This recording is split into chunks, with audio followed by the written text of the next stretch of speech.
Mas, Pimentel, imagina, assim, agora a gente estamos na sexta-feira da semana que rolou toda essa operação. Se você fosse o ditador do Rio de Janeiro, ou talvez a gente precise subir mais um nisso, se fosse o ditador do Brasil, o que tu mandaria fazer agora que já houve operação, agora que já morreram vários, assim, centenas de bandidos, centenas não, mas cento e tantos bandidos. O que tem que fazer lá agora? E o que não pode, o que tava errado que precisa arrumar? Por exemplo, tem que mandar o Maitor lá pra casa do caralho. Mandar o Maitor pra Mossoró, com certeza, pro Presídio Federal. O Maitor e tantos outros que estão no Rio de Janeiro, tá? O Cláudio Castro já tinha pedido tá? 10 vagas em presídios federais. Mais emergencial hoje, nós temos no Rio de Janeiro uma brigada de elite do Exército, brigada de infantaria paraquedista, mais ou menos 3.500 homens. Ocupar o complexo do Alemão para hoje. E pode isso, do ponto de vista... Isso assim, é que eu falei que se você fosse o ditador, eu sou ditador, pô. Do ditador pode. Mas do jeito que tá hoje, existe alguma lei que impede isso? Hoje o Exército Brasileiro está mobilizado na COP, em Belém, com 5.000 homens, que é uma GLO. O governador do Pará, hoje, está aceitando lá no Pará, em função da COP, 5.000 homens das Forças Armadas realizando policiamento, patrulhamento ostensivo. GLO garantia da lei da ordem. Mas, e eu já te contei uma história real, legal, positiva.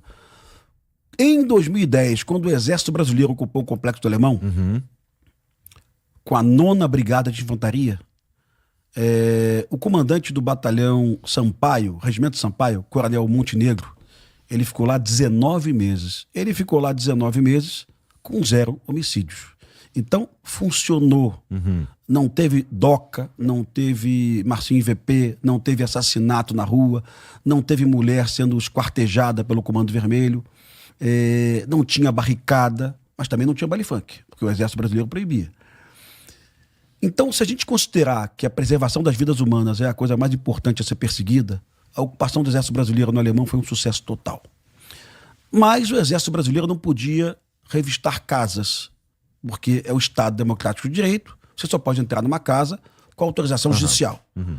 Se o Exército Brasileiro não vasculhar as casas, a gente não localiza os fuzis. Se não localizar os fuzis, o Comando Vermelho vai voltar, vai esperar o tempo que for. Vai se reorganizar e vai atacar os policiais, como foi exatamente o que aconteceu. Eu estava na Globo nessa época, eu era comentarista de segurança pública.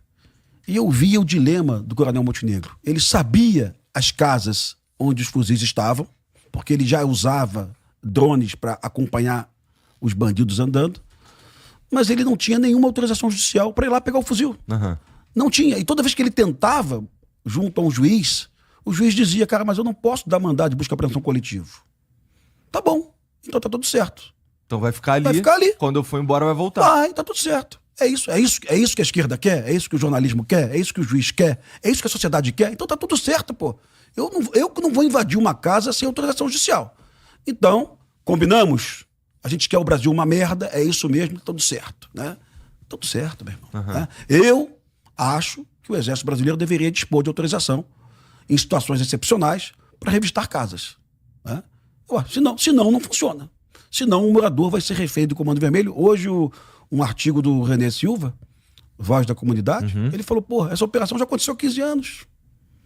15 anos atrás, já tivemos essa operação. Né? E nada mudou, porra. Porque um dos principais motivos dá pra dizer que é o Estado não ocupou a favela. Sim. Então, entra lá, nesse caso de terça-feira, o Estado, as polícias entram lá, qual a palavra que usa?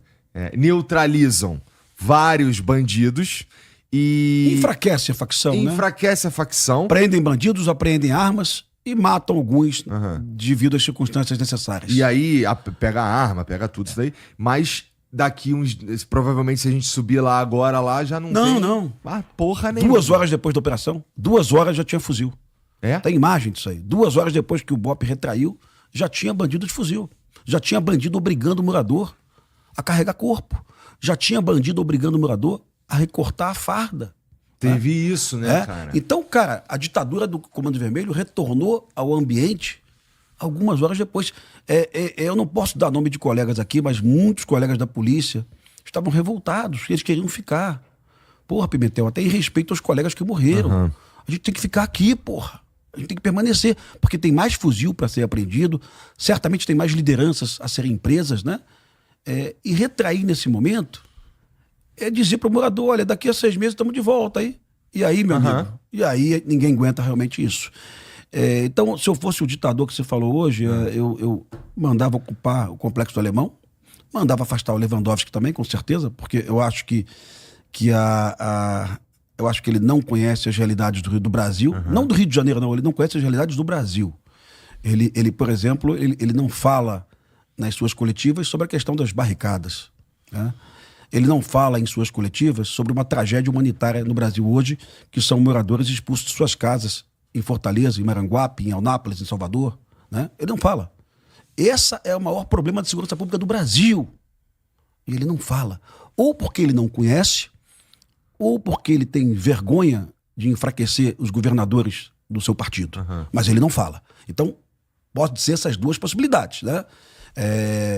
Assim como ele não fala que a polícia militar da Bahia, do Jerônimo, é a que mais mata do Brasil. Assim como a Benedita da Silva não fala também. A Benedita da Silva e alguns deputados da esquerda pediram a prisão do Cláudio Castro em função da letalidade policial, né? Mas eles esquecem de olhar os números para perceber que a polícia que mais mata é a do Jerônimo. Mas ninguém vai prender. E eu também não quero que prenda o Jerônimo, não, viu? Entendo, Porque eu acho, sinceramente, não conheço o Jerônimo pessoalmente, mas conheço muitos coronéis e delegados da Bahia. Eu acho, sinceramente, que a Bahia está no caminho certo. A polícia lá está prendendo muito, né? O que acontece tá matando, lá? Cara, os bandidos do Sudeste estão olhando para a Bahia como uma oportunidade de domínio territorial e tráfico de drogas? O que está acontecendo? Eu não sei se eu te contei, Igor. Gestão Jacques Wagner, gestão Rui Costa. Cada um foi eleito 2 vezes. Esses 2 governadores, que eu não conheço nem o Rui Costa pessoalmente, tampouco o Jacques Wagner, eles conseguiram algo muito legal na questão social. A Bahia reduziu o número de desempregados em 680 mil pessoas. Foram 680 mil empregos de carteira assinada que foram criados, né? A Bahia teve uma melhoria no IDH, era o IDH abaixo 0,661, que foi para 0,775, que é IDH alto. IDH são indicadores de saúde, de longevidade, né? De educação, né? E também de renda. Então a Bahia melhorou no social. Isso é inegável. 1.100.000 baianos saíram da linha da miséria. Ao mesmo tempo, nós dobramos o número de homicídios. A Bahia ficou 2 vezes mais violenta, tá? Então, aquele colega da esquerda que diz que o problema da violência é a desigualdade social, os números da Bahia não provam isso. Nós melhoramos os indicadores sociais em 12 anos e a Bahia ficou 2 vezes mais violenta. Perfeito? É triste falar isso, porque isso gera uma confusão mental no esquerdopata. O esquerdopata fica, ué, mas não é? Então por causa da facção. Sim, a facção foi para lá. Disputas territoriais, é o estado da federação que mais possui facções. A polícia da Bahia, cara, é muito boa. Os caras colocam barricada, eles vão lá e tiram a barricada 2 dias depois. Eles estão persistindo, cara. Eles não querem perder a guerra, eles não querem que Salvador vire o Rio de Janeiro. É fato. Não conheço o comandante-geral da Bahia pessoalmente, mas todo mundo fala bem. O secretário de Segurança Pública da Bahia, Marcelo Werner, todo mundo fala bem do caramba do cara. Tem que trazer ele aqui também. Mas, cara, vamos lá. Os números estão assim, ó. É o estado mais violento da federação, né? Em números absolutos e relativos. É a polícia que mais mata no Brasil, em números relativos, mas também foi em absolutos ano passado. Mas o Jerônimo conseguiu algo que o Rui Costa não conseguiu e que o Jacques Wagner não conseguiu. O Jerônimo conseguiu reduzir a violência nos últimos 24 meses. Ele conseguiu uma redução de homicídios. Mas é lógico que essa redução é provocada pela energia da Polícia Militar e da Polícia Civil. A polícia lá tá matando pra cacete, né? Eu pego alguns casos da Bahia que são simbólicos. No Carnaval, a Polícia Militar da Bahia matou 12 bandidos em operação em uma noite. E um oficial da PM da Bahia me ligou, Pimentel, esses bandidos que foram mortos pela polícia em confronto, 6 ou 7 tinham sido soltos numa saidinha de Natal meses antes, né? Uhum. Daqui a pouco o Jerônimo vai perceber, camarada, com essas leis aí, nada feito. Daqui a pouco o Eumano do Ceará vai perceber, com essas leis aí, nada feito. E vai chegar pro Lewandowski e dizer, Lewandowski, esse papo teu todo aí que você tá mandando de desencarceramento, né? De PEC da segurança pública, me perdoa. Não vai rolar. Deixa que a minha polícia sabe o que está fazendo. O que eu preciso aqui, efetivamente, são leis que garantam que esses bandidos permaneçam na cadeia. E você viu o esforço do PT para não deixar o projeto do Derrite de acabar com a saidinha e a frente. O PT se esforçou, hein? O PT se mobilizou para que o projeto do Derrite para acabar com a saidinha não fosse à frente. Lembra disso? Lembro. Então como é que a gente vai acreditar numa política de segurança pública de um cara que acha que a ideia do Derrite não é a ideia urgente necessária para o Brasil, né? É, verdade.